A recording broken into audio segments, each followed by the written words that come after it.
आगे बढ़े और आपको बताएं कि गुजरावाला के नाम एक और एजाज दुबई में होने वाला वर्ल्ड मास्टर्स गेम्स में गुजरावाला से ताल्लुक रखने वाले 66 साला वेट लिफ्टर मकसूद अमजद राठौर ने 57 ममालिक को शिकस्त देकर गोल्ड मेडल अपना नाम कर लिया। आबाई शहर पहुंचने पर शानदार इस्तकबाल किया गया। मजीद तफसीलात जानते हैं एम न्यूज़ के नुमाइंदे लाला हसन भट्टी से। जी बताइएगा।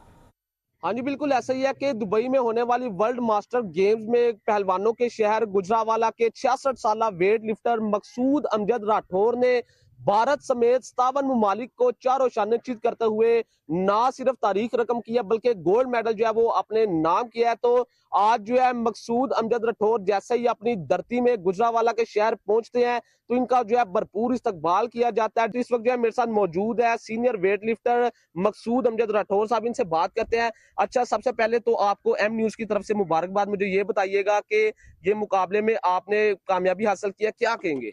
बहुत बड़ा मेडल था। दुनिया में दो तरह के बड़े मेडल हैं, एक ओलंपिक के और ओलंपिक के बाद ये दूसरा वर्ल्ड गेम्स जो कि मास्टर में होती हैं। जो ओलंपिक है वो अंडर 30 लोगों के लिए है और ये 30 प्लस लोगों के लिए है। अबू धाबी में होने वाली वर्ल्ड मास्टर गेम्स में गोल्ड मेडल के साथ कामयाबी दी और अल्लाह पाक का बहुत शुक्र है कि अल्लाह पाक ने ये मुझे गोल्ड मेडल नवाजा। हाँ जी, बिल्कुल, ये थे 66 साला वेट लिफ्टर मकसूद अमजद राठौर, जिनकी आपने गुफ्तगू सुनी, इनके जज्बात आपने देखे। इनका यही कहना था कि इंडिया समेत जो 57 ममालिक के वेट लिफ्टर्स हैं उनको जो है चारों शाने चित करते हुए गोल्ड मेडल जो है वो अपने नाम किया। तो इनका यही कहना है कि मुस्तकबिल में जो है पाकिस्तान के लिए इसी तरह जो है गोल्ड मेडल जो है वो जीत कर पाकिस्तान का नाम जो है वो दुनिया भर में रोशन करेंगे। जी।